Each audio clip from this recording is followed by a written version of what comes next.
Senhor presidente, senhores vereadores, eu queria fazer análise da data de ontem, especialmente da nossa romaria, então, até o gabinete do senhor prefeito, e que aqui, até agora, se falou, e que tem se debatido com relação à Universidade Tecnológica, mas também tem que se dar um mérito maior à ampliação do estudo universitário nesse país ao maior presidente da história desse país. Le Monde Diplomatique, o jornal francês mais importante do ponto de vista político do mundo, da esquerda, não tem nada da qualidade do Le Monde. E o Le Monde traz uma matéria onde ele reconhece a revolução da Universidade Brasileira graças a um presidente oriundo das nossas origens, companheiro Orlando. Oriundo da nossa caminhada, da caminhada da dor, da caminhada do preconceito, da discriminação, que não aceita, às vezes, aquele que não teve o acesso à universidade, que não teve acesso ao ensino formal, e que os descaminhos de uma sociedade preconceituosa o tira da possibilidade de ascensão social, e quando não, da ascensão política, porque é exigido, às vezes, do político que ele tenha o diploma, este diploma ou aquele diploma. Pouco se exige de que ele tenha uma conduta firme, de que ele tenha princípios, de que ele tenha caminhada, de que tenha compromisso com a sociedade, que tenha compromisso com os movimentos sociais. Muito se fala aqui, eu lembro, a minha memória busca saber se alguém desses políticos tradicionais, que foi citado o nome aqui hoje, esteve alguma vez lá no barranco com os companheiros negros do Fundão. Se algum dos políticos tradicionais de Guarapuava, que ocupam cargos para lá e para cá, teve alguma vez em alguma mobilização social importante, teve em defesa dos sem-teto, teve em defesa dos sem-terra, teve em defesa dos pequenos, dos oprimidos. Jamais, jamais.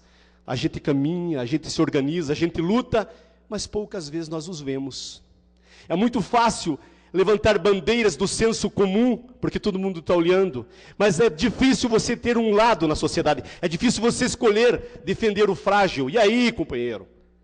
Dom Bosco é um exemplo. E Dom Bosco, dentro dos moldes de igreja que nós conhecemos, seria um revolucionário nos dias de hoje. Estaria ligado à teologia da libertação, estaria sendo execrado como o foi no seu tempo. Dom Bosco, Zeferino Namucurá, Miguel Rua, Ana Domingo Mazarello, Domingos Sávio, todos esses que fizeram a sua luta estariam execrados da sociedade porque eram diferentes. E o diferente era viver o cristianismo na sua essência, que via no outro a presença de Deus.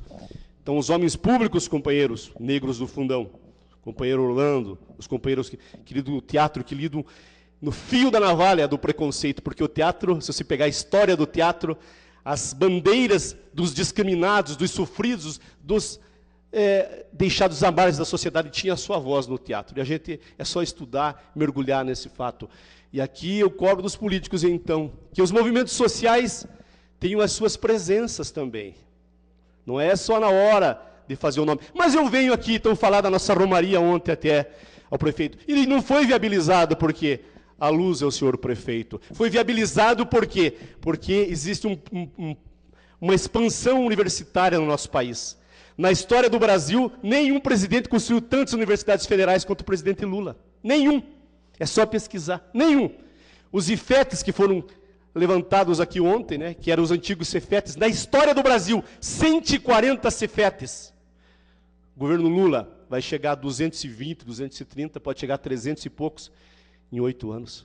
Vai bater toda a história. O número de universidades federais é a maior construída na história desse país. E sem falar do ProUni, do ProJovem, essas coisas todas, que só em Guarapuava são 800 jovens que fazem universidade, que estão na faculdade, graças ao governo federal. Uma revolução.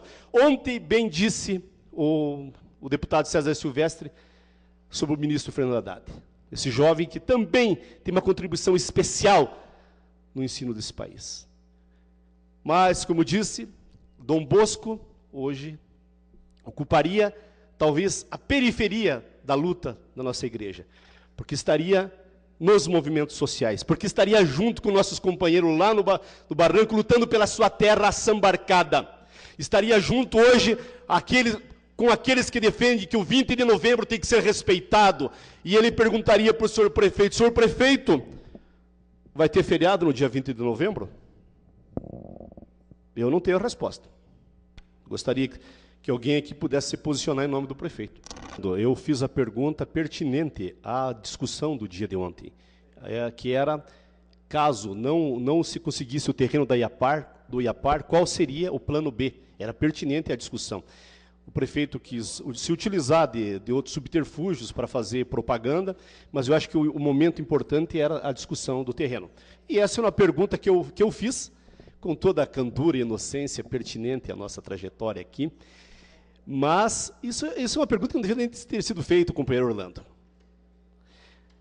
O companheiro Martin Luther King, quando dos movimentos civis nos Estados Unidos pelo direito dos negros, quando o negro não podia andar de ônibus, porque tinha que levantar quando o branco entrava no ônibus, chegou e falou assim para a companheirada, vamos andar a pé. A não violência, que tem o seu luminar maior no Gandhi, e que dentro do cristianismo, Martin Luther King, Desmond Tutu na África do Sul, Nelson Mandela, que fica 15 anos prisioneiro por um ideal, quase 15, quase 20 anos, porque sonhava com uma pátria onde não houvesse apartheid, mas lá o apartheid não era dissimulado, igual a gente vê aqui. Não é? Aqui é dissimulado às vezes, né? E a gente vê a condição socioeconômica do negro no Brasil, como era distinto. Todo mundo acha que negro tem que ser jogador de futebol, não é bem assim. Né? Ela é dissimulada. Mas a partir do posicionamento do Luther King, desse exemplo, é que mobiliza todos os Estados Unidos com relação ao próprio racismo. Aqui é uma pergunta que não deve ter sido colocada. Se é lei, o primeiro seguidor da lei é o nosso prefeito. Me desculpem, é o primeiro. Ele tinha que se encaixar e ser um modelo para nós. Eu não tinha nem que perguntar, fazer essa pergunta aqui em pública. E eu apelo, é o primeiro. E o que vai acontecer? Vamos ter que ir para a resistência. Para a resistência. Nada de mão beijada naquilo que a gente tem vontade de conquistar. E eu trago aqui, né, um convite a todos, que é um convite à resistência, que é um convite à ousadia, que é um convite a um país que não se ajoelha, que é a discussão do pré-sal. O meu mandato, conjuntamente com a CUT, com os sindicatos filiados à CUT na região Centro-Sul e o CISPMUG, nós vamos estar todos discutindo aqui que o pré-sal tem que ser nosso. O presidente da República levantou um questionamento e está se posicionando que os recursos do pré-sal têm que ser vinculados à educação.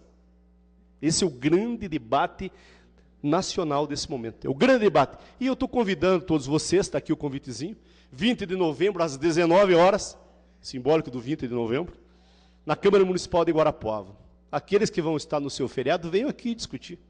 Eu tenho certeza que o prefeito também vai liberar, né? Vai ser feriado, 19 horas.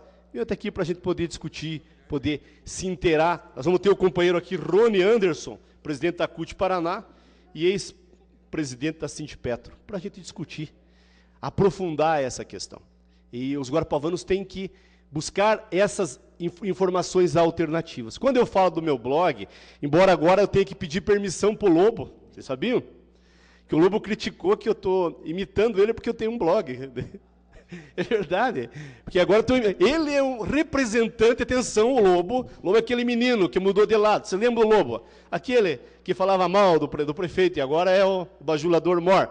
O Lobo disse que eu estou imitando ele. Então eu queria colocar aos distintos telespectadores que aproveito para pedir, posso ter um blog, meu querido Lobo? Posso? Este humilde vereador pode se manifestar, pode pôr as suas ideias, pode postar outras ideias no blog? Meu blog, www.vereadorantenor.blogspot.com. Está feita a propaganda. E lá tem o meu amigo Benedito Custódio, que entra de uma forma teatral e faz análise política também. Quem conhece, quem assiste o Palco Guarapuavano, sabe do que eu estou falando. Mas temos esse medo, né? De repente o companheiro lá não quer que a gente siga. Eu estou me posicionando aqui contra ele porque ele fala um monte de inverdades, mas essas inverdades alguém manda ele falar. Agora, isso aqui eu não aceito, não vende conversa afiada. Companheirada, então, para finalizar, gostaria de, mais uma vez, homenagear todos os senhores, pedir até desculpa se estou sendo repetitivo, mas me sinto contemplado pela presença de todos.